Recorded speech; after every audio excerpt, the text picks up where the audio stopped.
Neikenan mise à jour, le joueur de flûte des temps modernes. L'ambassadeur du Dragon Rouge démasqué Neikenan mise à jour, le joueur de flûte des temps modernes. L'ambassadeur du Dragon Rouge démasqué le 26 janvier 2015, Kenan Team / Group K Copyright Ney se rappelle qu'étant enfant il adorait que sa mère lui lise des contes de fées et il trouvait l'histoire du joueur de flûte de Hamelin particulièrement fascinante. Il était difficile d'imaginer que quelqu'un puisse entraîner ton enfant à le suivre dans l'oubli. Qu'avait-il de particulier pour les maintenir sous influence? Quelles promesses leur a-t-il faites pour les captiver? Qu'essayait-il de leur vendre? Il semble que par les jours et les temps qui courent, nous ayons toujours un joueur de flûte autour de nous qui vende des rêves à la fois aux enfants et aux adultes. Et ils sont preneurs. Leur désespoir et leur manque de motivation pour agir dans leur propre intérêt en font des proies faciles.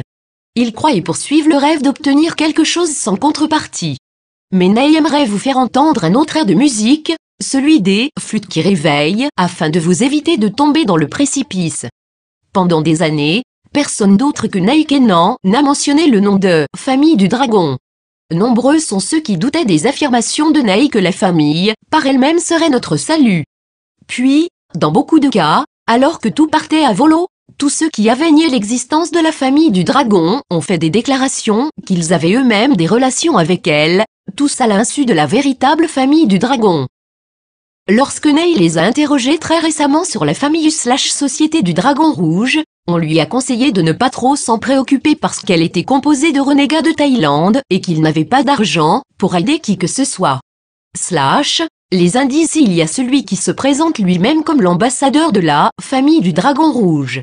Il ne donne pas son nom, ni ne se laisse filmer, pour montrer son image dans les vidéos. Mais cela ne l'empêche pas de faire toutes sortes de promesses à l'humanité, cela sonne comme du Svicindo, des promesses que seul quelqu'un de proche du sommet de la pyramide de la noblesse noire occidentale pourrait faire.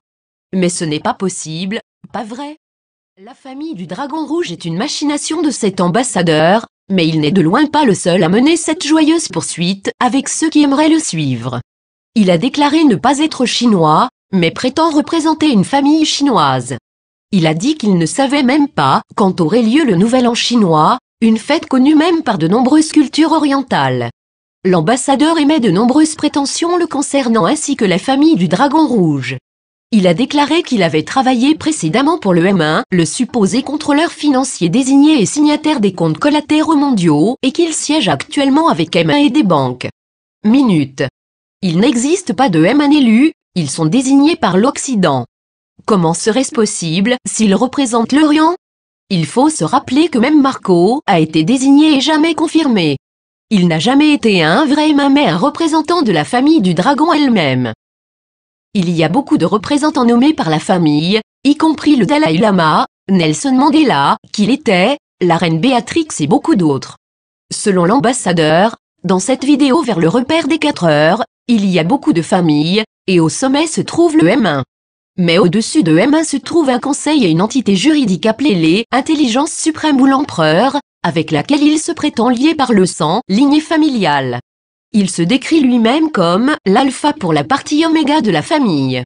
En se référant à d'autres qui recherchent la richesse et le pouvoir, il affirme qu'il n'en a pas besoin parce que « je peux prendre ce que je veux ». Cela reflète assurément l'arrogance habituelle de ces sphères élevées et c'est précisément ce que les élitistes ont fait pendant des siècles, prendre ce qu'ils voulaient. D'autre part, nous devons douter de tout ce qu'il dit en constatant qu'il avait fait des promesses tout en déclarant immédiatement qu'il aurait été trompé.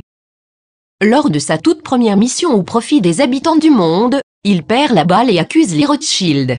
Habituez-vous à cela, car ce n'est que la première des balles qu'il va lâcher.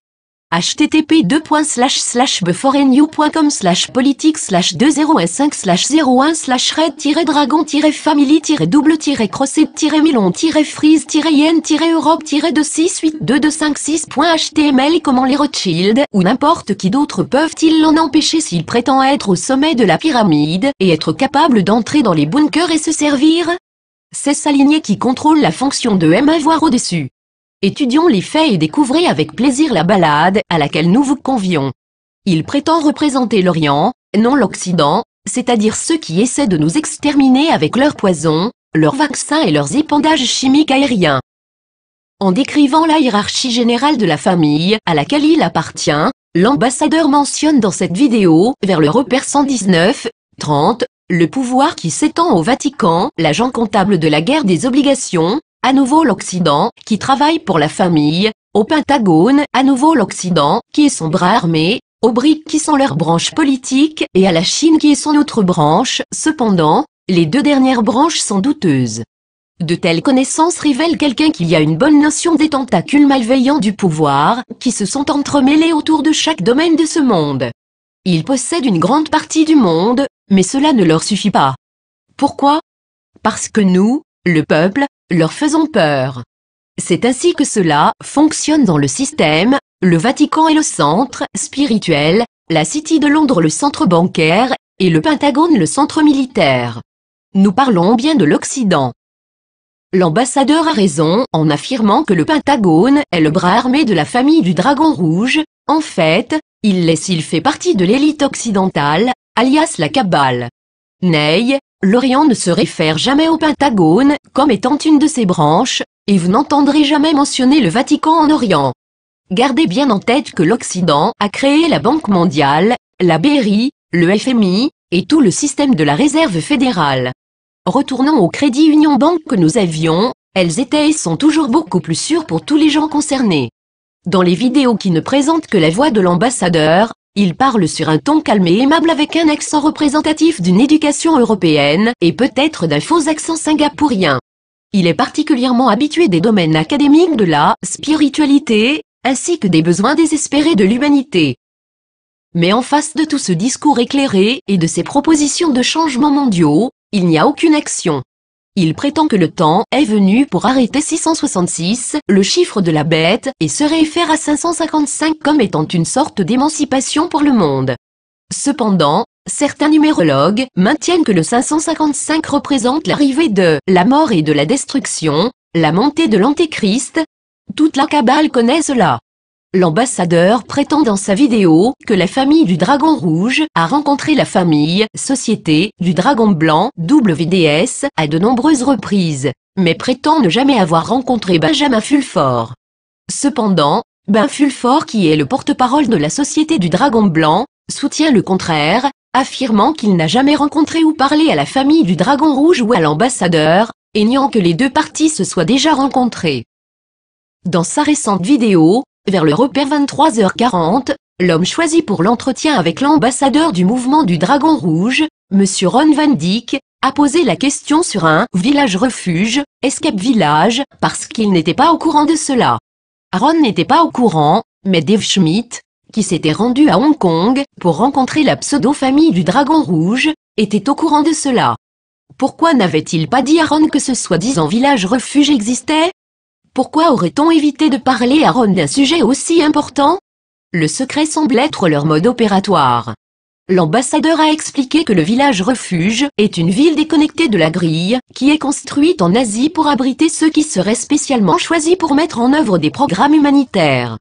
Dans ce magnifique nouveau monde que l'ambassadeur nous dépeint, sûrement que la multitude des technologies interdites serait accessible à tous et que tout le monde vivrait dans l'abondance. Pourquoi y aurait-il un besoin de vivre à l'écart?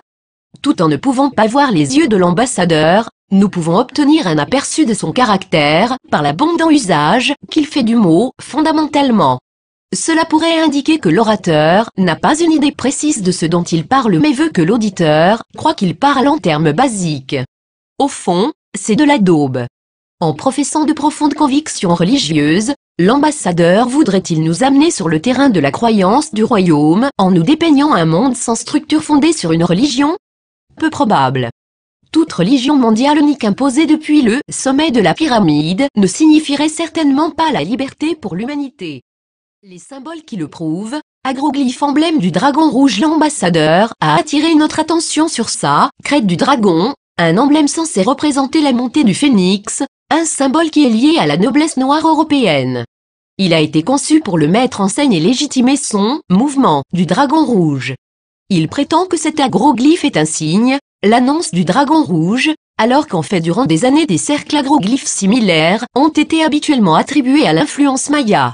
Alors que l'origine des agroglyphes demeure très hypothétique, Son cercle est en contraste évident avec la crête de l'oiseau. Voilà un agroglyphe étonnant, complexe et d'une apparente pureté. À côté, juxtaposé à l'agroglyphe, figure le symbole de la noblesse noire et de la domination qui n'apparaît pas dans l'agroglyphe. Remarquez le symbole hiérarchique avec la couronne au sommet, et au centre la couronne de laurier aussi, le symbole empirique du Saint-Empire romain, les clés du Saint-Siège. On peut difficilement y voir un bel oiseau, et qui n'inspire certainement pas la vision de quelque magnifique phénix ressuscitant de ses cendres. Certains amateurs d'agroglyphes qualifieraient cela de blasphème, d'autres y verraient plus prosaïquement une opération de relations publiques gothique. Pourrait-il s'agir de la poule noire de la noblesse noire? Certains diraient que c'est le cas, et en recherchant les liens, il s'avère que c'est le cas. Avez-vous écouté l'interview de Ron Van Dyck, datée du 18 octobre 2014? La famille du dragon possède à présent le FMI et la réserve fédérale. Vers le repère 18h20, il a suggéré à l'ambassadeur, j'utilise ce terme générique bien qu'il ne soit pas un ambassadeur, qu'il servait de protection à Obama lorsque ce dernier a reçu le prix Nobel de la paix. L'ambassadeur a opiné en disant que oui, il faisait partie de la protection rapprochée d'Obama, malheureusement. Si c'est le cas, comment pourrait-il être tombé si bas, et comment Obama ou les États-Unis pourraient-ils permettre à quelqu'un n'appartenant pas au secret service ou à l'OTAN de l'approcher de si près? Il est ridicule de penser que le gouvernement américain permettrait à quelqu'un qui ne lui soit pas très proche d'approcher de si près l'homme le plus puissant au monde. Je dis cela également avec de la distance. Si oui, alors l'ambassadeur représentait les forces de sécurité occidentales et n'a rien à voir avec l'Orient. Ce serait comme si les Chinois permettaient à la CIA de protéger leur président. Cela n'arrivera pas. Remarquez que dans cette même vidéo, vers le repère 28-50, l'ambassadeur reconnaît qu'il n'est pas chinois. Alors qui diable est-il et qui ou que représente-t-il? Les documents du comité des 300 présentés par le Dragon Rouge, l'ambassadeur déclare vouloir démanteler la bête qu'est la cabale, mais il apparaît de plus en plus clairement qu'il fait lui-même partie de la cabale européenne. La preuve la plus manifeste de l'imposture de l'ambassadeur se trouve sans doute dans le document de la Banque mondiale qu'il a présenté dans une vidéo récente, vers le repère 14h. Se référant au document daté de février 2010, il a montré ce document page 19, numéro de référence ASBLP 00001-2010. L'ambassadeur vous a montré la page 19, mais pourquoi ne vous a-t-il pas montré la page 18, qui mentionne clairement un conte de la famille chinoise du Dragon Rouge, sous le nom de White Spiritual Boy? La raison pour laquelle l'ambassadeur n'a pas montré la page 18, c'est qu'elle montre la mention, qui figure sur le côté du document, TVM LSM 666 alias Tiburcio Villamor Marco. Pour ceux qui ne seraient pas des habitués du comité des 300, il s'agit apparemment d'un groupe fondé par l'aristocratie britannique en 1727 et qui, selon de nombreux témoignages, comprend un conseil d'administration international qui organise et contrôle la politique, les échanges commerciaux, la banque, les médias et les militaires du monde en vue d'actions mondiales concertées.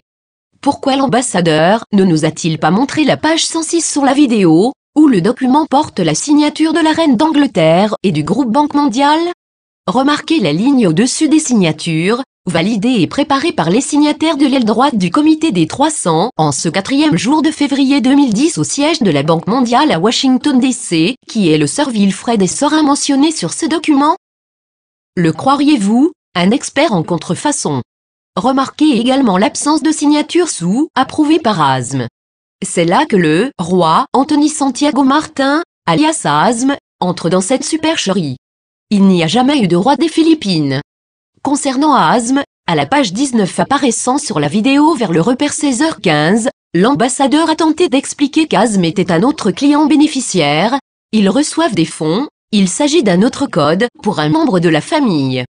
Comme vous le verrez sur la documentation du passeport d'ASM, il est autorisé par le comité des 300, validé au siège des Nations Unies à New York City, USA ce 21e jour de février 2007, pour être accordé à certaines ou toutes les autorités du comité des 300. Ce document de la Banque mondiale, et également le document ci-dessous, porte l'entête de l'institution sur chaque page de l'ASBLP. Le groupe de sociétés ASBLP et la banque ASBLP sont supposés être des sociétés d'Anthony Martin, et l'autorité de tutelle sur son passeport n'est nulle autre que le comité des 300.